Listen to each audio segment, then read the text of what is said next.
महाराष्ट्र नवनिर्माण सेनेचे अध्यक्ष राज ठाकरे हे आगामी विधानसभा निवडणुकीच्या पार्श्वभूमीवर रविवार 4 ऑगस्ट रोजी सोलापूर दौऱ्यावर येणार असल्याची माहिती मनसेचे नेते दिलीप धोत्रे व सोलापूर शहराध्यक्ष जैनुद्दीन शेख यांनी दिली।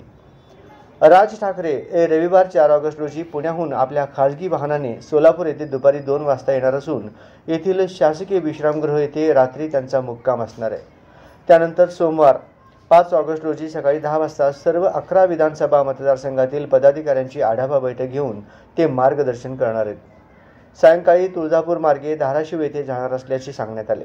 दरम्यान राज ठाकरे यांच्या दौऱ्यानिमित्त तयारीसाठी शुक्रवारी सकाळी 10:30 वाजता सोन्या मारुती चौक येथील मनसेच्या कार्यालयात मनसे पदाधिकारी व कार्यकर्त्यांची बैठक होणार असल्याचे शेख यांनी सांगितले।